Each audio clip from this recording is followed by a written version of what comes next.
每一次都错啊！16年战希拉蕊，21年战川普，24年战贺锦丽，会导致今天的美国要跟台湾收保护费啊，代价已经大到我们的整体全民在买单当中。川普要求台积电加大个投资，真的就像历史哥讲啊，掏空台湾。所以赖清德胜利嘴角，是你自己选择失败，是整个民进党都在走自助列车。我觉得川普是不会在意这件事情，他只是看就如果今天中国提供了一个他无法拒绝的价码，然后我就拿台湾来交易。那如果中国没有任何动作，那我就恶心你，那可能这时候他反而会对台湾好。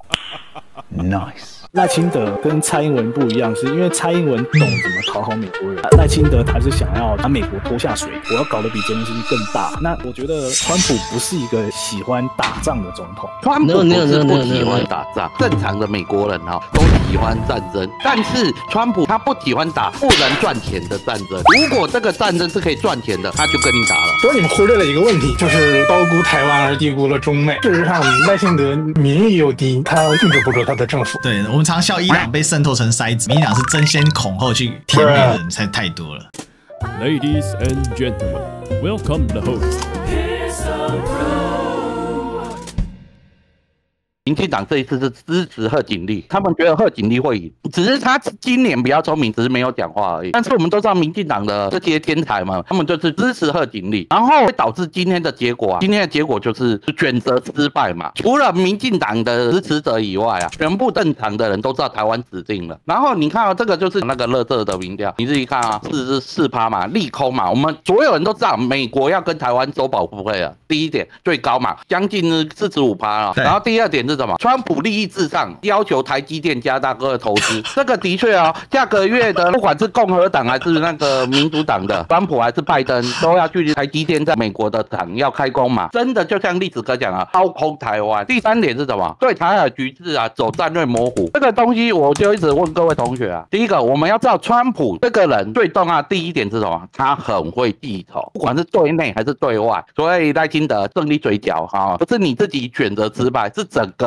民进党都在走那个失速列车，从过去4年一路舔嘛，舔到死。第二点，大家都以为川普是个神经病的，我跟你讲，他是个商人，商人是有逻辑的，他做什么事情都是只是用利益价值去判断，做什么事情他会觉得这个对我们有利，我就做。所以今天站在美国有利的状况下的时候，他一定会反中，但是他一定也会跟中国做交易。可是呢，他就不会跟台湾做交易，因为台湾是条狗嘛，不用交易就贵了，我干嘛跟你交易啊？我们台湾就是这样啊。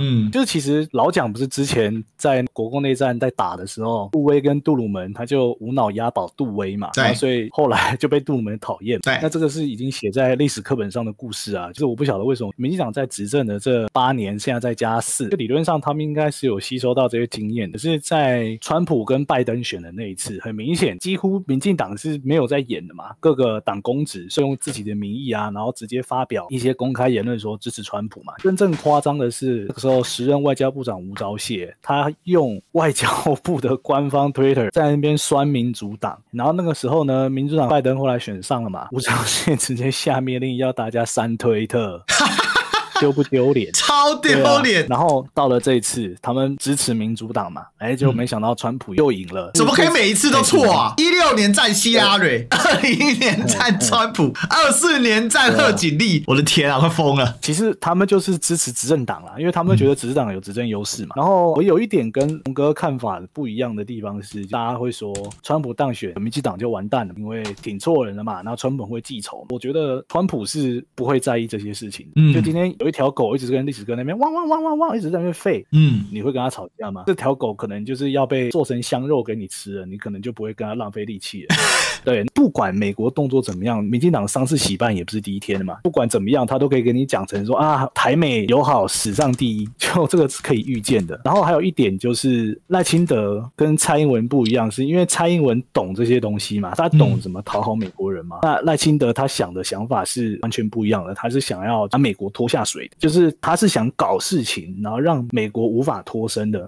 因为他看了泽伦斯基这个例子，那如果我要搞大的，我要搞得比泽伦斯基更大。大，我要让就是你美国你不能只是在后面给我输血，你要进来。对，那老共有什么方法应对？那就是看老共怎么出牌。所以我觉得说川普当选，台湾完不完蛋，其实不是重点，重点是赖清德当选，台湾很危险。赖清德民进党一直选错兵，看似没有代价，其实代价极大，也就是我们付的军费以不成比例的方式火箭上涨。我们不只付军费，然后还什么，包括买飞机的钱。华航最近不是要买40架飞机吗？再蠢的人都知道，现在这个时候进场买波音，肯定是要赔得荡气回肠。简单来讲啊，我们为什么要买？就是没办法啊，保护费已经延伸到非军事领域啦，已经往民生领域在延伸啊。所以我认为民进党这种舔美舔错边、舔错党，每一次都选错，所付出来的代价已经大到我们的整体全民在买单当中，而且它已经实质影响到我们的底层分配的状况，也让我们的产业越来越畸形。这个就是现在的这个状况啊。蔡英文执政的时候，那历史哥你对蔡英文的个性分析的很透彻嘛，就是他只要自己总统当的舒适就好。那怎么让大家无法挑战蔡英文？因为美国人支持蔡英文，美国人挺他嘛。那所以说，其实比如说像我们的细盾、台积电这个东西给美国人搬去，蔡英文是无所谓的。反正你就算台积电完全变成美国公司，什么先进制程通通移到美国，对蔡英文来说没差啊，他就是还是一样爽爽过总统，然后美国人还会保护他。可是赖清德他是想干大事的人，